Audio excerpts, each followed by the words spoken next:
우리 오늘 시편에 보면은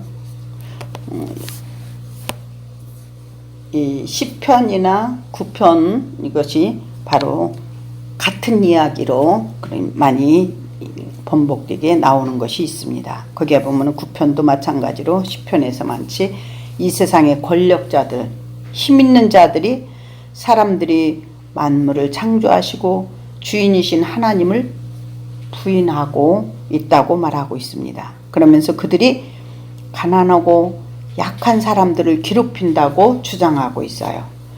이것은 이 세상의 주도권을 악한 자들이 가지고 있다는 것이나 다름이 없다는 것을 얘기하고 있어요. 그렇기 때문에 시편의 시인은 하나님이 빨리 개입하셔서 이 세상을 바로 잡아주시기를 간구하고 또 간구하는 것입니다. 한마디로 시편은 철저하게 가난한 자가 핍박받고 고난받는 자들의 편에 서서 바로 그들을 변호하고 있다고 얘기하고 있어요.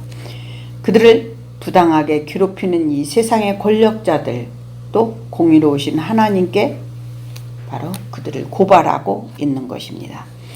먼저 1절로 2절을 통해서 하나님께서 빨리 움직이셔서 일을 하시라 것을 간구하는 것을 볼 수 있는데 거기에 보면 여호와여 어찌하여 멀리 서서 계시며 어찌하여 환난 때에 숨으셨나이까.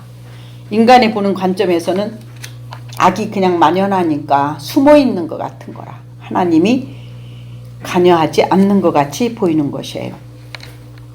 악한 자가 교만하여 가련한 자를 심히 압박하오니 그들이 자기가 베푼 꾀에 빠지게 하소서. 그러니까 너무 괴로우니까 그들이 만들어 놓은 그 꾀에 자기가 빠져서 죽게 해달라는 거예요.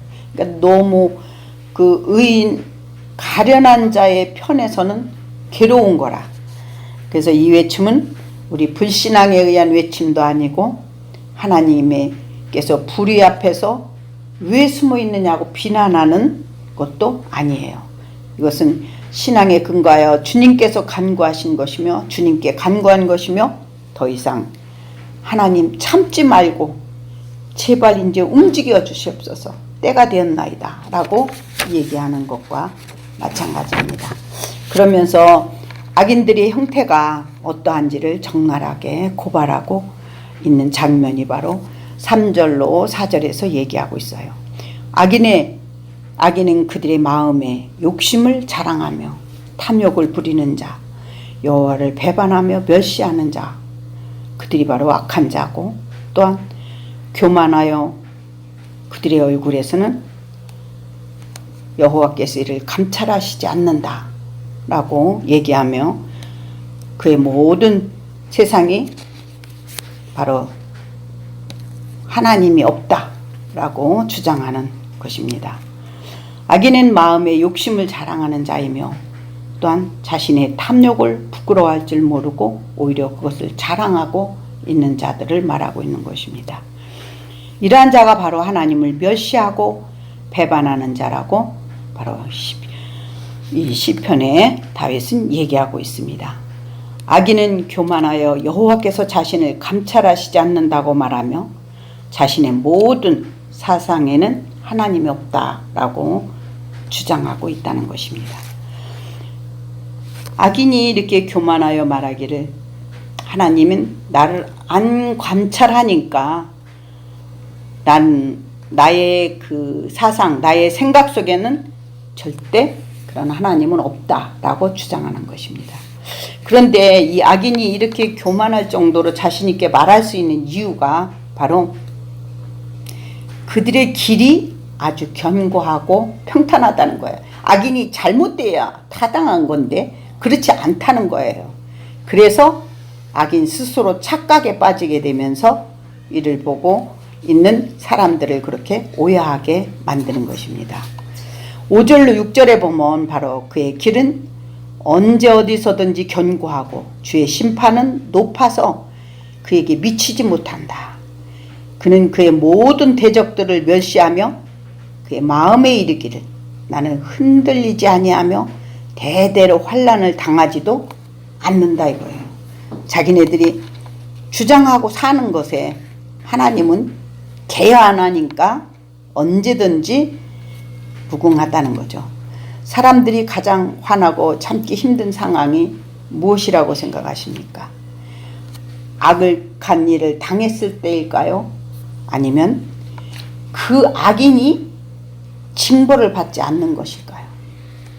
바로 이 악을 행하는 자들이 자꾸 승승장구하는 것을 볼 때 악인들이 징계를 받지 않고 오히려 힘도 가지고 있고 권력도 가지고 있고 또 그들이 무력한 자들을 억누르는 고통을 주기도 하고 하나님이 정말 아무것도 행하지 않는 것처럼 보인다는 것입니다.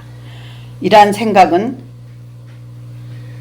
난 의인이고 나는 심판받지 않고 난 안전하다는 그 자부심이 있을 때 이런 생각으로 하나님은 공평하지 못하고 라고 원망하며 불평하게 되지만 만약에 반대로 지금 당장 하나님이 조금도 눈꼽만큼도 우리를 봐주지 않고 악인들과 교만한 자들과 같이 심판을 한다면 나는 어떻게 될 것인가?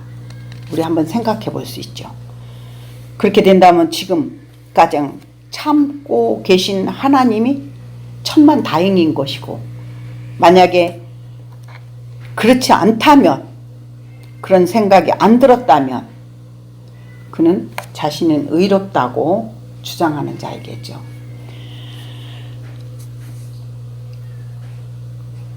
그런 악행이 그런 그 악인들은 더 심해지게 됩니다. 그러므로 하나님께서는 시편 1편에 보면 의인의 길을 정사하시나니 하나님께서는 악인의 길은 망하리로다 라고 얘기했어요. 그런데 도대체 왜 자꾸 잘 되고 있는가 할 때 우리 믿는 백성들이 정말 힘든다고 생각할 수 있어요. 그러나 그런 악인들의 행위를 하나님은 언제까지나 참고 보실 것인지 우리가 한번 생각해 볼 수 있습니다. 하나님을 무시하고 더욱 교만해지는 스스로 거칠 것이 없음을 확신하고 그들은 그 악을 더욱더 심하게 행하고 있는 것입니다. 우리는 이것을 보고 악인도 잘 되는데 우리도 굳이 꼭 지키고 이렇게 살아야 돼? 그러지 않아도 되지 않는가? 요 정도까지는 내가 조금 죄를 범해도 되지 않을까라고 생각할 수 있다면 바로 그들 악인들과 별반 다를 것이 없다는 것입니다. 이제 악인들의 입만 열어도 거짓말과 죄악을 행하게 돼요. 악인들은 타인들을 생각하지 않고 법과 질서를 무시한 채 무죄한 사람들, 가련한 사람들을 괴롭히고 죽이기까지 하죠. 이런 악인들이 그들의 경험으로 하나님께서 도무지 인간사에 관여하지 않는다고 그렇게 확신을 가진 그때 하나님의 심판을 늦추시고 돌아올 시간이 주고 있다는 것을 생각지 못한다는 거예요. 그들한테 하나님의 심판이 늦은 것이 아니라 하나님께서는 그들을 불쌍히 여겨서 돌아올 수 있는 시간을 주시기 때문에 늦어지는 것 같이 우리의 생각에는 들 수 있다는 거예요. 그러나 그 얼굴마저 우리가 하나님이 가리는 그러한 사람이 되어서는 안 될 것입니다. 우리의 생각으로 말미암아 악인들은 아무런 가책도 없이 약한 자들을 괴롭히고 하나님을 무시하고 교만에 가득 차 있는 그들의 모습을 볼 때 스스로 심판의 근거를 쌓고 있는 것입니다. 저는 한때 반대로 이렇게 하나님이 정말 심판이 다가오면 어떡하지? 제가 신앙에 열심히 내지 않고 있을 때 그때 저는 나도 모르게 그런 기도를 했어요. 하나님 지금 심판하시면 안 돼요. 왜냐? 난 아직 준비가 안 됐어요 라고 얘기했어요. 그는 이렇게 하고 기도를 했는데 이것은 어떻게 보면 마치 내가 무엇을 잘해가지고 구원을 얻을 수 있는 자처럼 생각했던 거죠. 그때는. 그러나 이 십자가의 은혜를 그때는 몰랐기 때문에 내가 내 자신의 방법을 다 동원해서 우리가 흔히 말하잖아요. 정말 선하게 살고 봉사도 하고 또 열심히 우리가 예수를 믿는 자처럼 그렇게 내가 행하면 구원받는 걸로 우리가 생각할 수 있잖아요. 그런 행위를 나도 염두에 두었기 때문에 바로 그런 기도를 했던 것 같아요. 그러나 주님의 십자가의 은혜를 알고 나서는 정말 내가 잘못 기도했구나라는 것을 내가 느꼈죠. 그래요. 우리가 여기 7절과 8절에서 얘기한 것처럼 내 입속에 저주와 거짓 포악이 충만한데 혀 밑에 숨겨진 채 은밀한 곳에서는 누구를 비판하며 멸시한 채 마치 나처럼 거룩하고 겸손한 척 위장하는 죄악이 내 안에 있음을 우리는 고백해야 합니다. 내 안에 있는 죄악이 자신의 행위와 생각이 잘못되었음을 알 수가 없어요. 악이 나를 감싸 안을 때는. 그러나 악으로 달려가 하나님의 뜻을 모른 채 교만하여져서 스스로 거칠 것이 없는 자로 악을 행하게 되죠. 그래서 자기의 의가 더욱 심해져므로 하나님의 심판이 더디올 것으로 자꾸 여기게 됩니다. 내 마음에 합당한 대로 생각하면서 살아가는 내가 되지 않도록 우리가 노력해야 할 것입니다. 마치 이 세상이 영원히 존재하는 것처럼 보이므로 내 속에 있는 의는 하나님의 약속이 더디 이루어지는 것으로 착각해서 더 깊은 곳으로 내 의가 하나님의 의를 잠식해버리는 거예요. 더 숨어서 결국에 가서는 하나님의 의를 뜻을 억누른다는 거예요. 내 의만이 승리하여 이 세상의 것을 다 즐기다 보면 마치 하나님이 이 세상을 향하여 심판하시는 그 날이 늦춰진 것처럼 느껴지게 만든다는 거예요. 그러니까 내가 하나님의 뜻에서 멀어질 때 바로 그런 것입니다. 그러므로 얼굴이 저희 마음속에 이르기를 뭐라고 하느냐, 하나님이 나를 잊었어. 이 세상을 잊고 계신 거야. 그래서 그의 얼굴이 가리워져서 영원히 보이지 않는 것처럼 보이게 함으로 악한 믿음으로 갈 수 있다는 것입니다. 그래서 우리는 본문 9절에 보면은 바로 사자의 굴에서 굴 속에서 덧줄로 놓고 유인한다 라는 말이 나와요. 잡아당기듯이 즉 인간적이며 윤리적인 도덕적으로 내게 접근하는 자들 과감하게 물리치지 않는 것이 결정적일 때는 올무가 되고 덫이 된다는 것입니다. 그래서 우리가 믿음 생활할 때는 인정, 사정에 매달릴 때 또 양심에 매달릴 때 우리는 그들을 끊지 않는다면 그때 우리는 약해져서 그들에게 받은 도움이 있다면 자유로울 수가 없기 때문에 그들이 막무가내로 내가 이렇게 해줬지 않느냐고 근데 나를 몰라라 할 거냐고 하고 막 들어올 때 우리가 물리칠 수 없다는 거예요. 그것이 바로 올무가 된다는 것입니다. 그것은 바로 9절에서 얘기한 사자가 자기 굴에 엎드려서 가련한 자를 잡으려고 기다리며 그물을 당기는 것 같다고 말할 수 있다는 거예요. 그러니까 우리가 하나님의 믿음의 사람으로서 살아가는 데는 정말 어떤 것이 결정으로 필요할 때는 단호해야 된다는 것을 우리가 여기서 알 수 있습니다. 그러므로 내 안에 가나안의 7 족속이 내 심령 속에 있어서 많은 유혹으로부터 벗어나기를 바랬던 이 다윗은 인간의 관점으로 볼 때는 하나님이 숨어 있는 것 같은 거예요. 왜냐하면 자기가 너무 괴로우니까, 그래서 보이지 않으니까 마음이 조급해져서 빨리 좀 와서 하나님 저들을 처벌해 주세요라고 간청하다 보니까 악한 내 마음이 너무 마치 조급해져서 하나님이 관심이 없는 것처럼 느껴질 수 있다는 것입니다. 잠자고 있는 것처럼도 느껴질 수 있다는 거예요.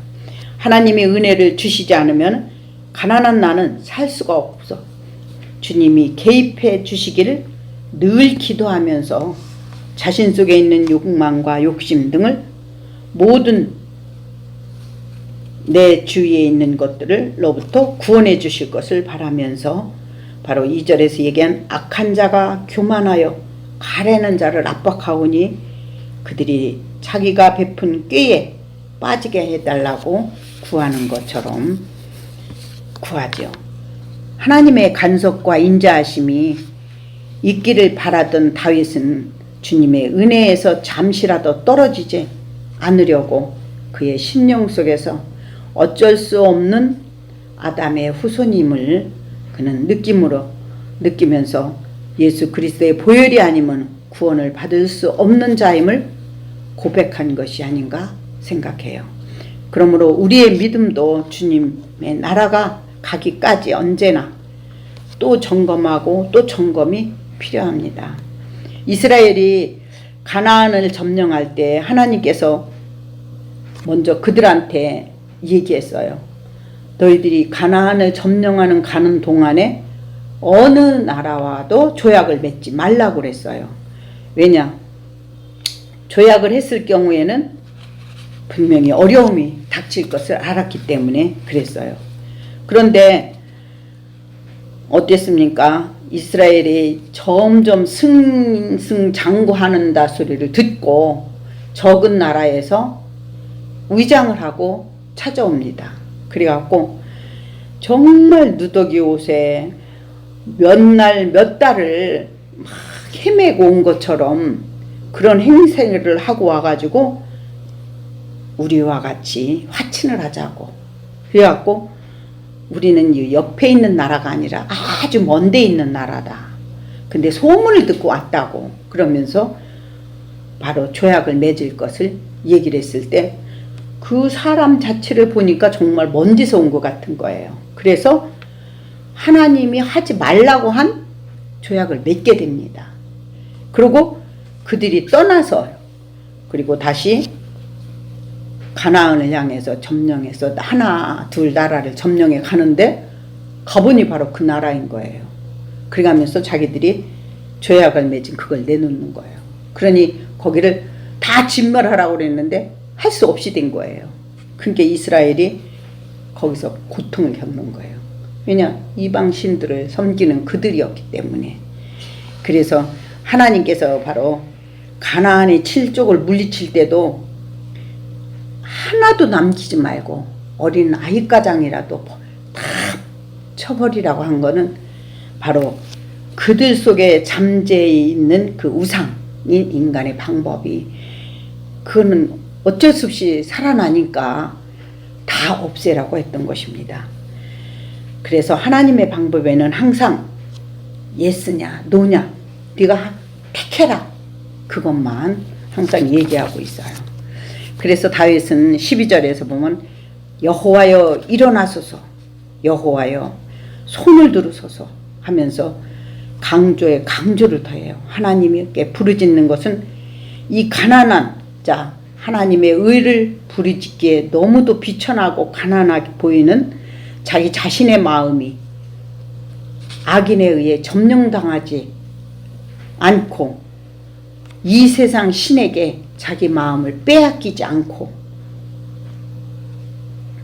하나님께 온전히 가기를 간절히 부르짖는 호소의 바로 기도인 것입니다. 그래서 13절에서는 악한 마음이 하나님을 멸시하며 그의 마음에 이르기를 주께서 감찰하시지 아니한다고 생각하여 악인의 마음이 더 승할까 괴로워하면서 바로 14절에 주께서는 저를 지켜보시나이다. 주의 손으로 나를 잡아주시며 주는 벌써부터 고아를 도우시고 있는 이심을 내가 믿으오니 내 속에 있는 악인의 팔을 꺾으시고 악을 더 이상 찾을 수 없을 때까지 찾으소서 하면서 하나님께 도움을 청합니다. 그러니까 이렇게 하나님께 정말 하나님을 만난 이 다윗도 내 속에 있는 악의 팔을 꺾어달라고 했어요. 왜? 나는 약한 자니까 할 수 없으니까 하나님의 성령이 내 안에 오셔서 나를 이기게 해달라는 거예요. 그래서 어느 정도까지 하냐? 악이 더 이상 나를 찾을 수 없을 정도로 내 안에 있는 걸 완전히 다 치워달라는 거예요. 그래서 찾을 수 없을 때까지 찾으소서 하며 하나님의 도움을 청했다는 것을. 왜?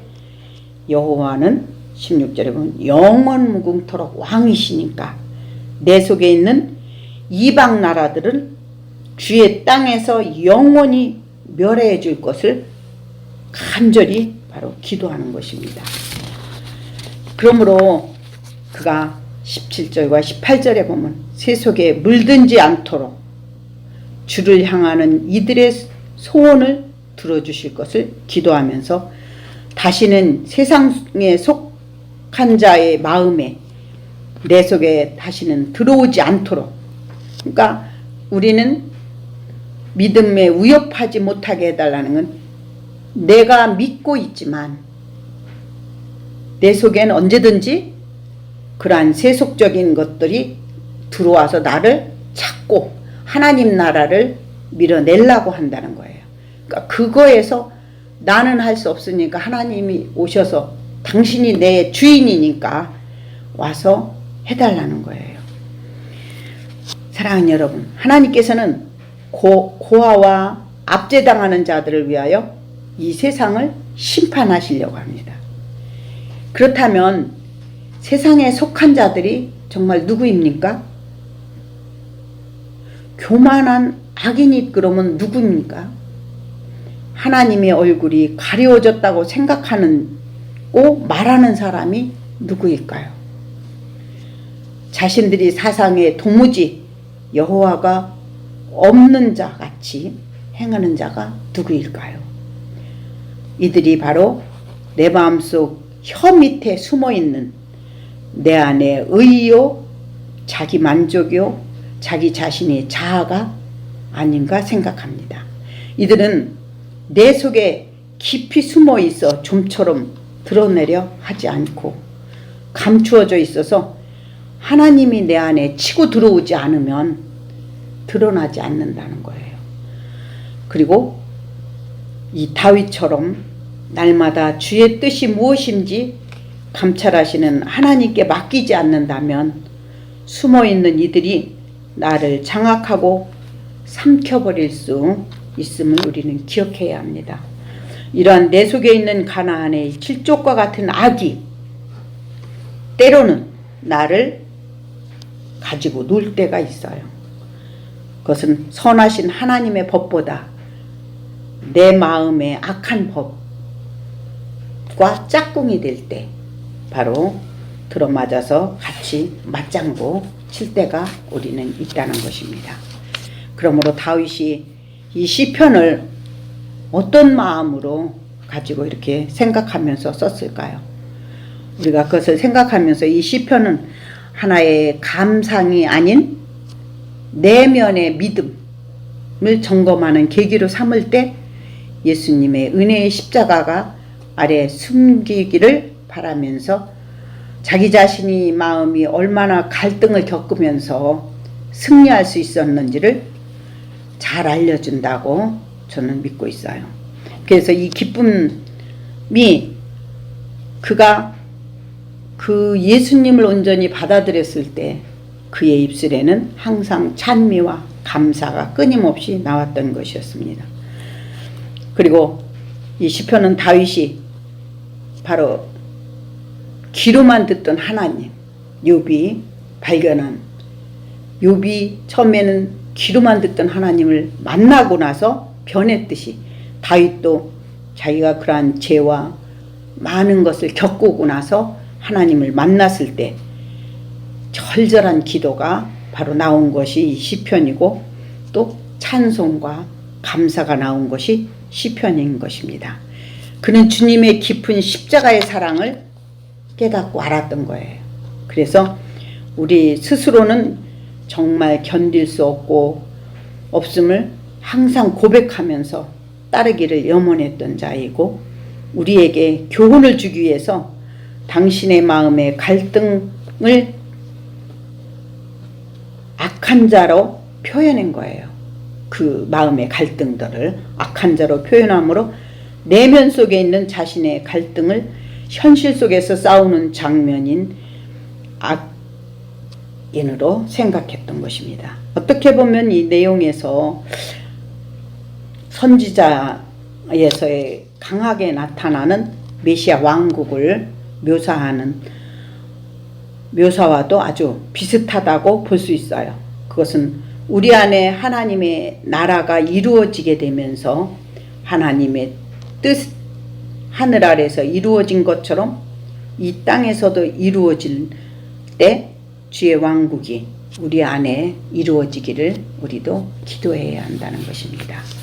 그럴 때 온전히 이 다윗이 찬양하고 부르짖었던 것처럼 그가 하나님의 은혜 받은 자고 구원받은 백성이었지만 언제나 내 속에 악이 자꾸 점령에 들어오려고 한다는 것, 그래서 그거를 물리쳐 달라는 것을 항상 말씀을 통해서 구하고 붙들었음을 우리는 기억할 수 있습니다. 오늘 귀한 말씀을 생각하면서 같이 기도하면서 마치겠습니다.